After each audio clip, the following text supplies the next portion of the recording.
नमस्कार, मैं हूं ज्योति जोशी। TV9 भारतवर्ष के डिजिटल प्लेटफॉर्म पर आप सभी का एक बार फिर से स्वागत है। आज के इस वीडियो में कोरोना वायरस से जुड़े कुछ ज़रूरी सवालों के जवाब के लिए हमारे साथ जुड़ी हैं renowned gynaecologist doctor Sharda Jain. 40 साल से ज़्यादा का एक्सपीरियंस है इन इंडस्ट्री में। इसके अलावा कई सारे लाइफ टाइम अचीवमेंट अवार्ड्स इनके नाम हैं। डॉक्टर शारदा, बहुत बहुत स्वागत है आपका TV9 भारतवर्ष पर। मुझे बहुत प्रसन्नता है कि मैं TV9 में आई हूँ और आपसे कुछ सवाल का जवाब देने। तो डॉक्टर, मेरा सबसे पहला सवाल वैक्सीनेशन को लेकर है। डॉक्टर्स और गायनेकोलॉजिस्ट के बीच में एक डिफरेंस ऑफ ओपिनियन देखने को मिल रहा है। फॉक्सी की एक रिकमेंडेशन है कि जितनी भी प्रेग्नेंट महिलाएं हैं, गर्भवती महिलाएं हैं, उन्हें वैक्सीन लगानी चाहिए, लेकिन जो गवर्नमेंट ऑफ इंडिया है उनकी राय कुछ अलग है। तो इस बारे में आपका क्या टेक है? देखिए, एक बात है, जहां तक गवर्नमेंट ऑफ इंडिया की राय और फॉक्सी की राय, दोनों एक ही राय है। व्हाइट पेपर फॉक्सी ने रेकमेंड किया है और उनके हिसाब से प्रेगनेंसी के दौरान और लैक्टेशन के दौरान ये कोविड वैक्सीनेशन बहुत ही वाइटल है, क्योंकि मॉर्बिड और जो आपकी moderate to severe disease, hospitalisation और मोर्टेलिटी इस ग्रुप में जो बहुत ज्यादा होती है वो बहुत हद तक कम हो जाएगी। गवर्नमेंट ऑफ इंडिया ने आउटराइट लैक्टेशन पीरियड में सैंक्शन दे दी है। प्रेगनेंसी में देने में अभी उनको थोड़ी सी हिच है, क्योंकि at one given time 27 million births are taking place in this particular country. 27 million का मतलब है कि 27 मिलियन की 2 डोजेस, तो उतना बड़ा commitment of something like 50 to 60,000 million doses का कमिटमेंट जो है गवर्नमेंट ऑफ इंडिया के लिए आज की तारीख में बहुत बड़ा कमिटमेंट है। और मेरा अपनी राय है कि अनदर 4 to 6 वीक्स अगर फॉक्सी का प्रेशर इसी तरह से बना रहा तो गवर्नमेंट ऑफ इंडिया इस पर्टिकुलर चीज को सैंक्शन दे देगी। तो जहां तक दो ऑर्गेनाइजेशन की राय का बात है, उन्होंने कभी नहीं कहा कि ये प्रेगनेंसी में कोविड वैक्सीन नहीं दिया जा सकता। अभी उनके पास अवेलेबिलिटी नहीं है, तो आउट वन गो में ये कह देना कि आप ये वैक्सीन कल से अवेलेबल होगी प्रेग्नेंट पेशेंट्स के लिए, वो कंडीशन इस टाइम अभी नहीं है। जी मैम।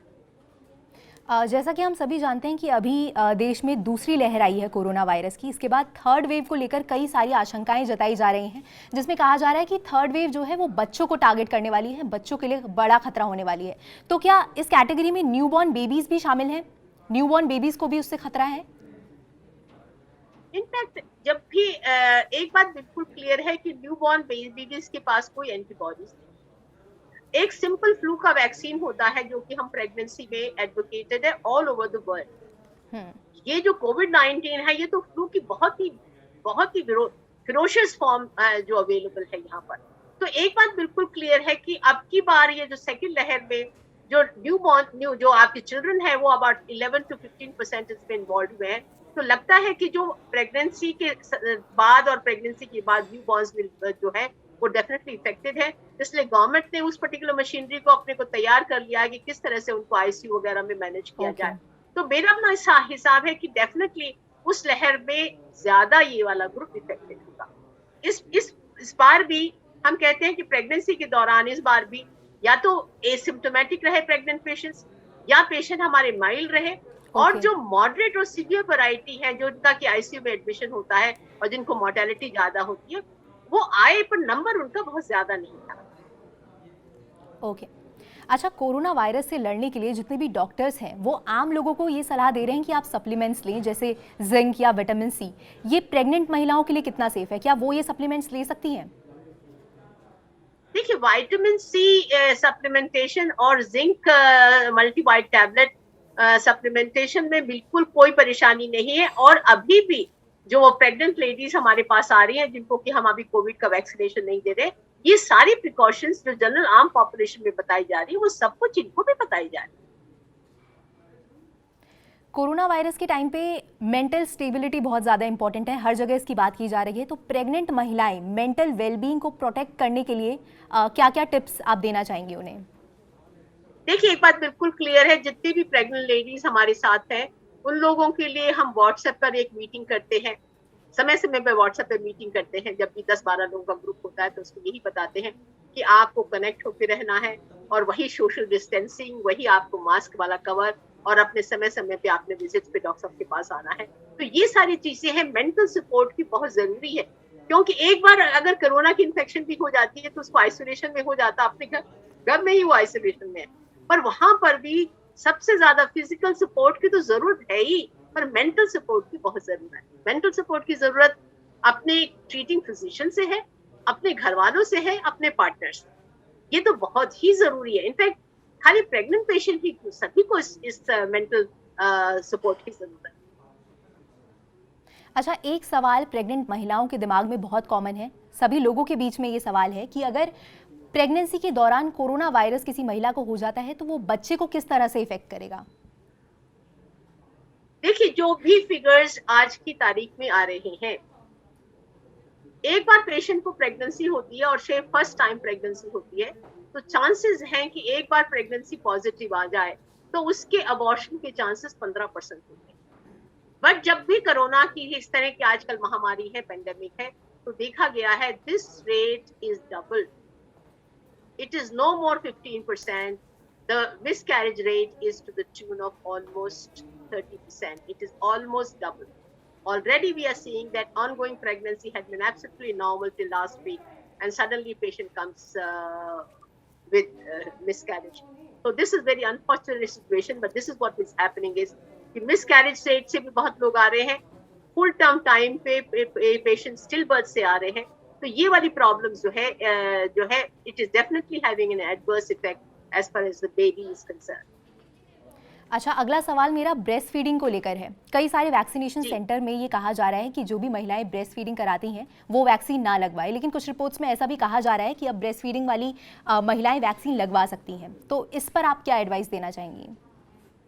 देखिए, जहां तक मेडिकल लिटरेचर का सवाल है, चाहे वो WHO है, चाहे वो अमेरिकन कॉलेज है, चाहे वो रॉयल कॉलेज है, और जहां तक हमारा फॉक्सी जो एक बॉडी है 36,000 डॉक्टर्स की, हम लोगों का बहुत क्लियर व्यू पॉइंट है कि लैक्टेशन में अगर वैक्सीनेशन को लिया जाता है तो ये मदर की भी इम्यूनिटी बढ़ाती है और मदर में ब्रेस्ट मिल्क के द्वारा बच्चे की भी इम्यूनिटी को बढ़ाता है।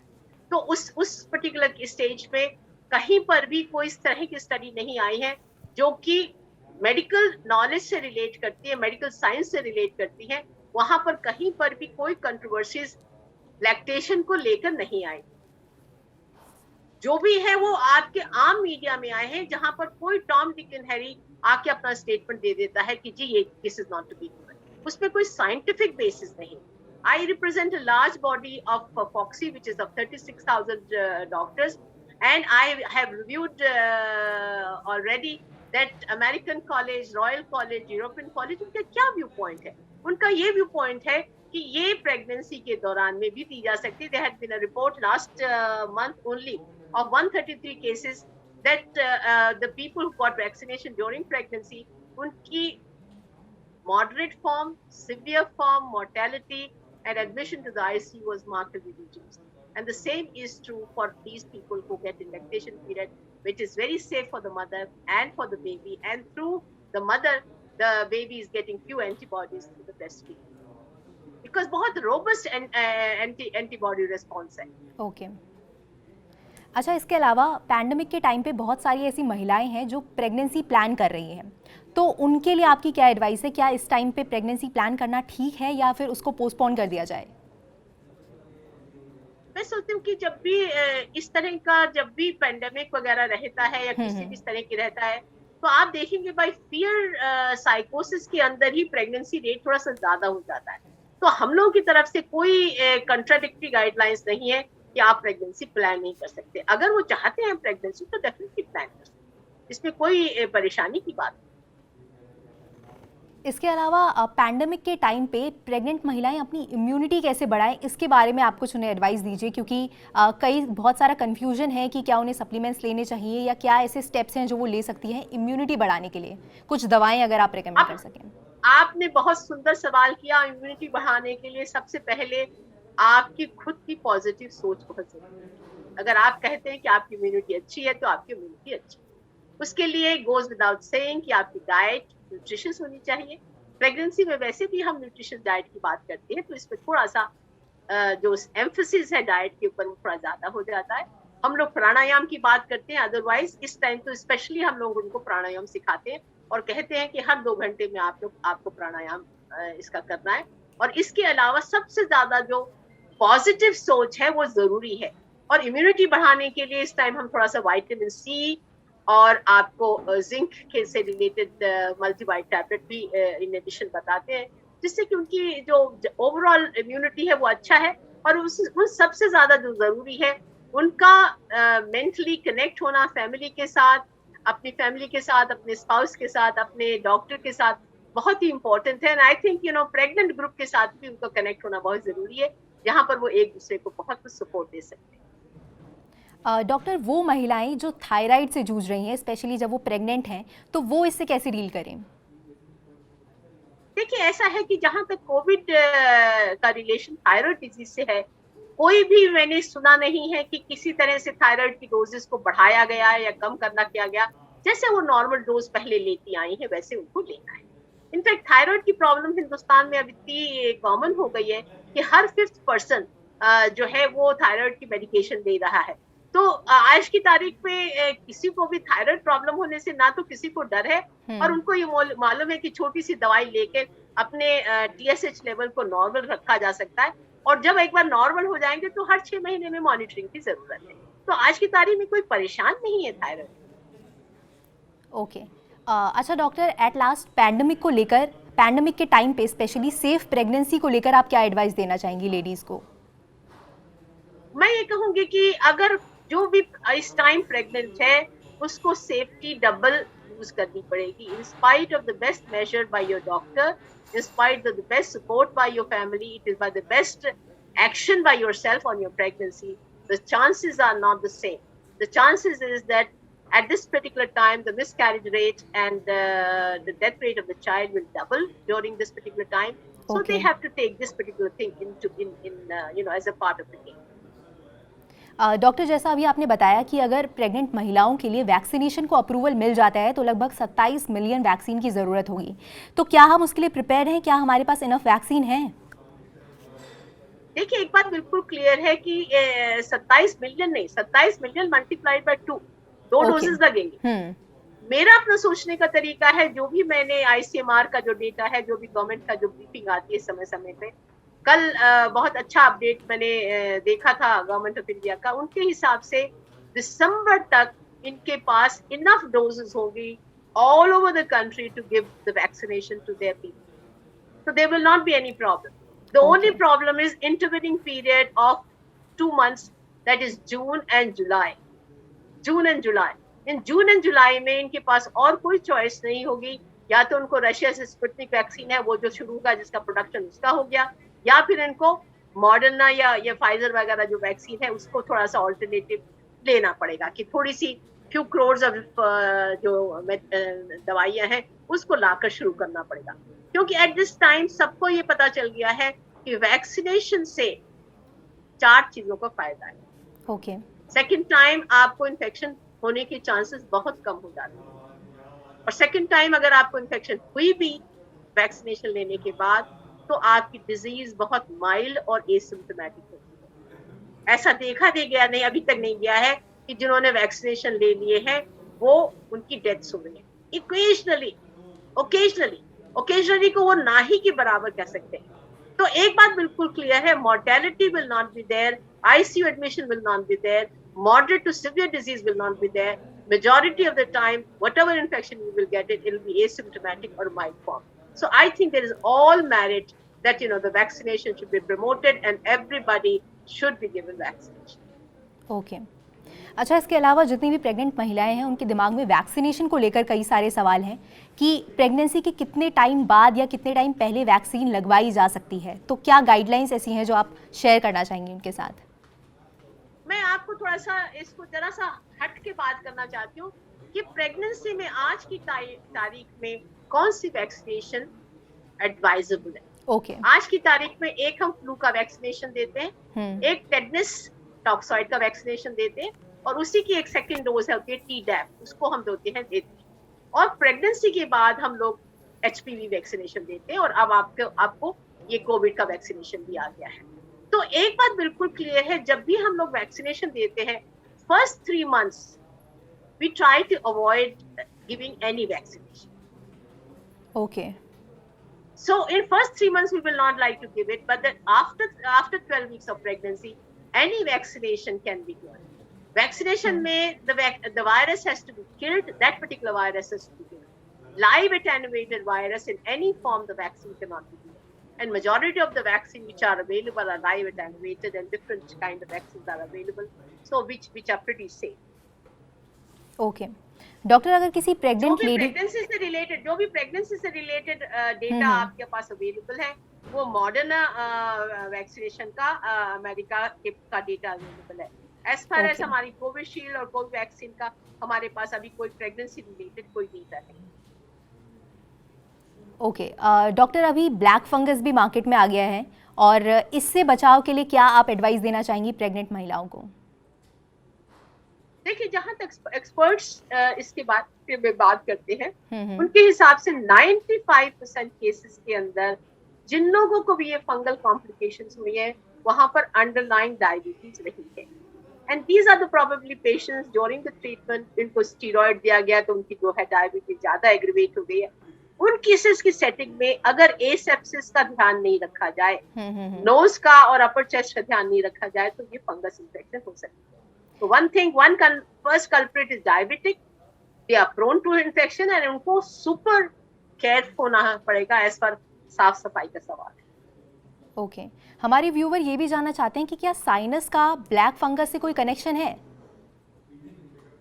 हो सकता है, पर एक बात बिल्कुल क्लियर है, कोविड की मॉर्टेलिटी तो 1% या 1.1%, हार्डली एनी. बट अगर ब्लैक फंगस हो गया तो मॉर्टेलिटी 40 to 50% है. तो एक बात बिल्कुल क्लियर है कि हम लोगों को अब लोग कॉन्शियस हो गए, आम जनता इसकी कॉन्शियस हो गई है, तो डॉक्टर साहब को जब दिखाएंगे तभी पता चलेगा. जब आदमी इसको देखेगा तब इस पर्टिकुलर प्रॉब्लम को देखेगा.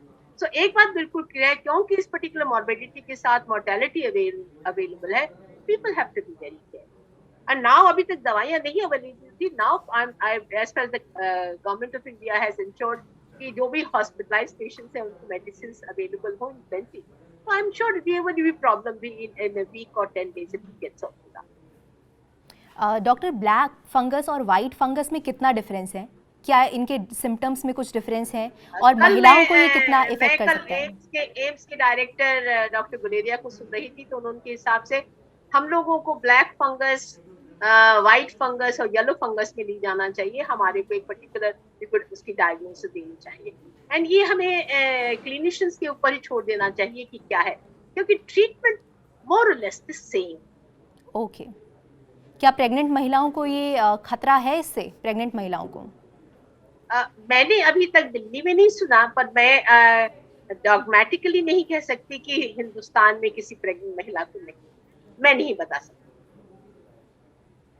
ओके अच्छा, कोरोना वायरस को लेकर एक वल्नरेबल ग्रुप बनाया गया है जिसमें कि डायबिटिक पेशेंट्स आते हैं, जितने भी बुजुर्ग लोग हैं वो आते हैं, इसके अलावा प्रेग्नेंट महिलाएं भी आती हैं. तो इसके पीछे की क्या वजह है? प्रेग्नेंट महिलाएं क्यों ज्यादा प्रोन है कोरोना वायरस को लेकर? मैम, कोरोना वायरस ही नहीं, फॉर एनी इन्फेक्शन, एनी चीज जिसके लिए आपकी आज की तारीख में वैक्सीन अवेलेबल. मैंने तो एक बहुत फ्लू के लिए बात करी जो बहुत ही माइल्ड चीज है, उसके लिए हम कहते हैं कि अगर मेरे पास एक वैक्सीन है और 4 हाई रिस्क लोग हैं, उसमें एक प्रेग्नेंट लेडी, एक न्यूबॉर्न लेडी, एक हेल्थ प्रोफेशनल जो कि पेशेंट्स की डीलिंग है, और एक ओल्ड जनरेशन, आप किसको ये वैक्सीन दोगे? तो priority is the lady. The lady is priority because she's young and she's carrying a child. So she holds the responsibility of 2 people. So the first priority among the high risk group, the vaccination must go to the pregnant ladies. And that is the very reason. हम बड़े लोगों की बात कर रहे हैं, हम comorbid conditions की बात कर रहे हैं, हम मोटे लोगों की बात कर रहे हैं, तो हम प्रेग्नेंट लेडीज को कैसे छोड़ जाएंगे? ये थोड़ा मुश्किल है. पर वही वाली बात है, कंट्रोवर्सीज कहीं नहीं है फॉक्सी और गवर्नमेंट ऑफ इंडिया में. कंट्रोवर्सी खाली अवेलेबिलिटी की है. एक बार आप हाँ कहोगे तो आपको अवेलेबल करना. ओके तो at last doctor, thank you so much, आपने अपना टाइम निकाला हमारे लिए. Thank you so much. I am happy that आपको मैं सेटिस्फाई करी, और आपके माध्यम से जितने भी लोग सुन रहे हैं वो उनको कुछ न कुछ फायदा होगा, और बहुत clear cut message expert group का गायनोकोलॉजिस्ट को आपको मिला, जो कि फॉक्सी का एक्सपर्ट बयान है जो कि मैंने आपको पेश किया. Okay, thank you so much. धन्यवाद। तो जितने भी लोग ये वीडियो देख रहे हैं, अगर उनके दिमाग में कोरोना वायरस को लेकर, वैक्सीनेशन को लेकर या प्रेगनेंसी को लेकर कोई भी सवाल है तो वो कमेंट सेक्शन में लिखकर ज़रूर बताएं। हमारे साथ जुड़े रहने के लिए बहुत बहुत धन्यवाद। देखते रहिए TV9 भारतवर्ष। हमने की गलती फिर एक बार, कोरोना ने किया दोबारा प्रहार। मास्क, 2 गज दूरी, करें अपनी सुरक्षा पूरी। कोरोना टीका हम सबको लगाना है, मिलकर साथ समझदारी से कोरोना को हराना है।